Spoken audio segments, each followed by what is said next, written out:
ముసలి గ్రద్ద. ఒక నది ఒడ్డున ఒక పెద్ద జువ్వి చెట్టు ఉంది. దాని తొర్రలో ఒక ముసలి గ్రద్ద నివసిస్తూ ఉండేది. పాపం ఆ గ్రద్దకు కళ్ళు కనిపించవు. అందువలన అది ఆహారం సంపాదించడం కష్టమయ్యేది. ఆ చెట్టుపై అనేక పక్షులు గూళ్ళు కట్టుకొని ఉంటున్నాయి.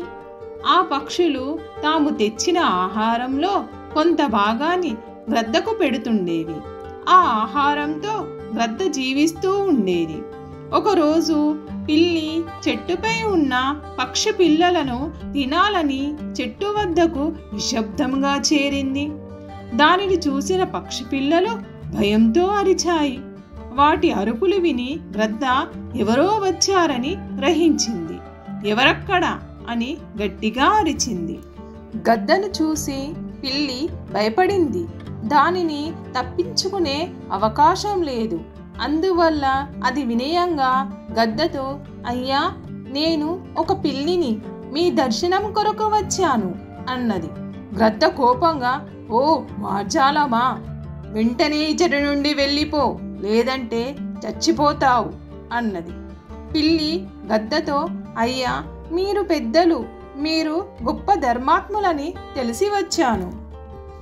పిల్లి జాతిలో పుట్టిన నేను రోజు గంగలో స్నానం చేస్తాను. కేవలం శాకాహారం తింటూ జీవిస్తున్నాను. మాంసాహారం మానివేసి చంద్రయాన వ్రతం ఆచరిస్తున్నాను. మీరు మంచివారని, మీ వద్ద ధర్మశాస్త్ర విశేషాలు తెలుసుకోవాలని వచ్చాను. వచ్చిన అతిథిని శత్రువైనను గౌరవించాలని ధర్మశాస్త్రాలు చెబుతున్నాయి. కానీ మీరు నన్ను తరిమేస్తున్నారు అన్నది. గద్ద పిల్లి మాటలకు మెత్తబడింది. చెట్టు పైన పక్షి పిల్లలున్నాయి. పిల్లులకు మాంసమంటే ఇష్టం కదా, అందుకని నిన్ను వెళ్ళమన్నాను అంది. పిల్లి తన 2 చెవులు మూసుకొని, కృష్ణ కృష్ణ, పూర్వజన్మలో ఎంతో పాపం చేసి ఈ జన్మలో పిల్లిగా పుట్టాను. అందువలనే ఇంత కఠినమైన మాటలు వినవలసి వస్తుంది. అయ్యా, మీ మీద ఒట్టు, నేను మాంసమును ముట్టను. అహింసయే పరమధర్మము అను సూత్రమును నమ్మిన దానిని అన్నది. గ్రద్ద పిల్లిని అన్వయిస్తూ, కోపగించకు, కొత్తగా వచ్చిన వారి గుణశీలములు తెలియవు కదా, అందువలన ఆ విధంగా పరుషంగా మాట్లాడినాను. ఇక నుంచి నీవు నా వద్దకు రావచ్చు, పోవచ్చు, నీకు అడ్డు లేదు అన్నది. పిల్లి ఎంతో సంతోషించింది. పిల్లి గద్దతో స్నేహం చేయసాగింది. కొద్ది రోజులు గడిచాయి.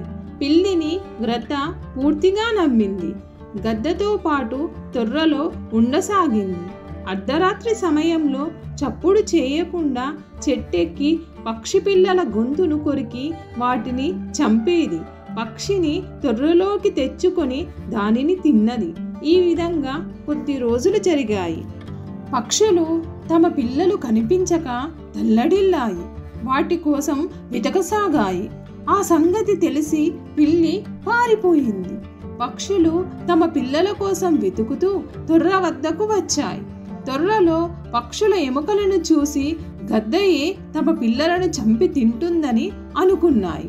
అవి కోపంతో గద్దను తమ గోళ్ళతో రక్కి దానిని చంపాయి. నీచులతో స్నేహం చేస్తే చివరకు తమ ప్రాణాలకే ముప్పు అని అనుకుంటూ గద్ద చనిపోయింది. మీకు ఈ కథ నచ్చినట్లయితే లైక్ చేయండి, మీ ఫ్రెండ్స్కి షేర్ చేయండి. మరిన్ని కథల కోసం కథా సమయాన్ని సబ్స్క్రైబ్ చేయండి.